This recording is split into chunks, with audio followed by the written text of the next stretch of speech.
Nvidia has just signed a $20 billion deal to license technology from Groq, a TPU company. There's a lot of things going on here. Basically, people are saying this is Nvidia admitting that there's no way their GPUs could keep up with TPUs.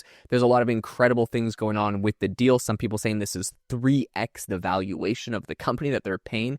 The other thing is that Nvidia has made it very clear they're not acquiring the company. There's a whole bunch of crazy drama behind the scenes in this absolutely colossal deal. We're going to break them all down on the podcast today. Of course, as always, Merry Christmas to everyone listening. Before we get into the podcast, I want to tell you about today's sponsors, which is Delve. If compliance is something that is slowing down your deals, I think Delve is an incredible company. They're great for SOC 2, HIPAA, and GDPR.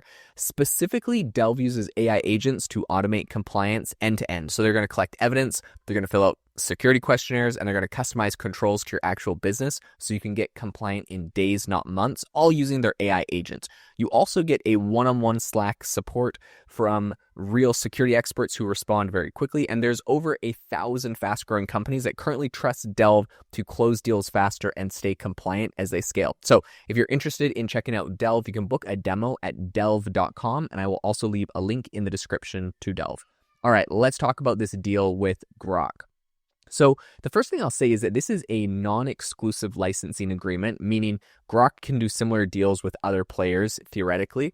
As part of this, Nvidia, though, is also going to hire the founder of Groq, Jonathan Ross. In addition to that, Nvidia is going to hire the president, Sunny Madra, and a bunch of other employees. So this feels very much like the acqui-hire deal that Microsoft did with Inflection when they got Mustafa Suleyman over, who now leads Microsoft. He's Microsoft AI CEO, but he was originally the CEO there. So it feels like one of these deals where they don't want to do an acquisition because acquisitions are, subject to scrutiny. So basically they license all the technology and they hire the founding team, which is like basically what an acquisition used to be. But it's kind of different. One thing that Groq said is that Groq Cloud will continue to run as independently, unobstructed. So basically, any companies that had APIs to Groq and were running, all of their AI models through Groq's architecture, which was, 10 times faster than using like an Nvidia GPU. Anyone that was doing that still has access to that portion of the business. So it's kind of interesting. According to CNBC, Nvidia is acquiring the assets from Groq. Assets meaning kind of this licensing deal. Nvidia, anyways, this is all happening for $20 billion, but Nvidia told a bunch of reporters that this isn't an acquisition. It's just, getting sort of this licensing piece. What's interesting here is that this is essentially coming as Nvidia is one of the biggest companies in the entire world, or the biggest publicly traded company in the entire world. Groq right now was kind of one of the only challengers to Nvidia. We had TPUs who were invented at Google by this team that now runs Groq in one way or another. And Google currently, for their internal AI models, is training on TPUs. Nvidia saw this as basically their biggest threat. I think they could see that Google had this internally, and all Google has to do is add this to Google Cloud.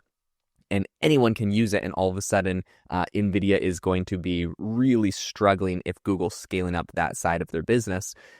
So the best way for them to really compete against Google on new technology is to partner with Groq. Now, Groq doesn't do TPUs. They have something called LPUs, which are language processing units. They claim that these are 10 times faster and they use 1/10 of the energy as a GPU. So this is a really big claim. Groq CEO Jonathan Ross is known for this sort of innovation. He did help with the TPUs over at Google. So in September, what's impressive is Groq raised $750 million. They had like a $6.9 billion valuation. And their growth has come with a whole bunch of rounds of funding right on top of each other recently. But of course, this is not a new company. This has been around for 15 years.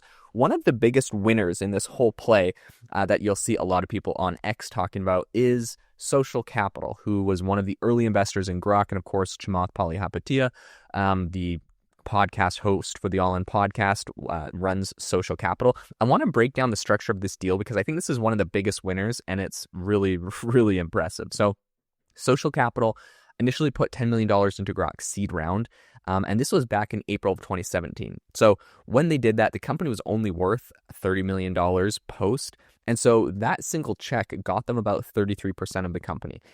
This wasn't the only investment they made. They doubled down in the future. In 2017, they did a $52 $8.3 million investment. It was a convertible note. And so total, they had invested $62.3 million.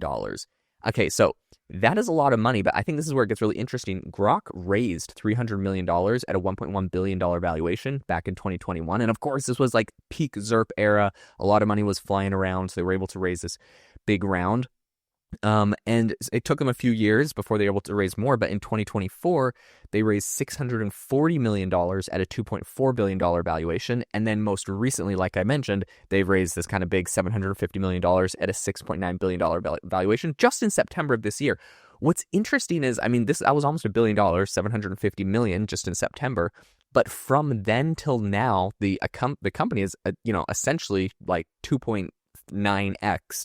So it's almost tripled its valuation with this Nvidia deal. And what's interesting about the Nvidia deal is not really like a valuation. Nvidia is just paying $20 billion for kind of this licensing deal. But I mean, for all intents and purposes, we're not calling it an acquisition, but really it's an acquisition. You get the licensing, you get the technology, you get the CEO and the founding team. Like they're really getting the company. But regardless, the huge win here is for social capital. If you kind of do like a conservative estimate, I will say like obviously social capital was diluted theoretically every round, but they did have a board seat. It was the CEO, the CTO, and social capital. They each had a board seat from the very beginning.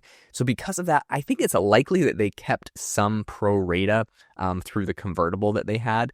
And so conservatively speaking, I would say they probably own somewhere between 15 and 20% of Groq today. So at a $20 billion, this $20 billion deal coming down, that's $3 to $4 billion in value. $62 million in, $3 to $4 billion out. That is a 50 to 65x return in 8 years. I think for context, this single investment is worth more than Social Capital's entire fund size. There's a really interesting tweet breaking down this whole deal by Akash Gupta. And one thing that's interesting that he said, the timing is the wildest part. Chamath invested in custom AI chips in 2017, years before ChatGPT made inference compute a thing. He sat on the board until 2021. Now Nvidia is paying $20 billion in cash because they need Groq's LPU architecture. So overall, I think this is a massive windfall for Social Capital. Chamath himself has been posting on X with pictures of Jensen Huang, the CEO of Nvidia, coming out of a present box while he's opening up his presents under the Christmas tree, handing him money. So obviously he is very excited about this. People that hate Chamath are pretty mad and spiraling over the fact that Chamath, who's known as like some people call him the SPAC scam king. I don't know. He helped a bunch of companies do SPAC public, go public through SPACs during 2021, during the peak hype. And so, of course, a lot of those companies have crashed down 90%. I think most of them did. So a lot of people are quite upset about him for his role in that. It was kind of this new investment vehicle. And I mean, I won't really weigh in on whether it was good or bad. It was, it was investing. He was obviously trying something. It didn't work. But I think people are upset because I think he still made a lot of money in all of those deals. In any case, so all of his haters are mad because now he has, his company is walking away with probably $3 to $4 billion. And it's obviously a huge payout for that. Thank you so much for tuning into the AI Chat podcast today. If you enjoyed the episode, if you learned anything new, make sure to leave a rating review wherever you get your episodes. And as always, make sure to check out the sponsor, delve.com, for all of your compliance needs. You can go find a link to delve.com in the description. Have a very Merry Christmas.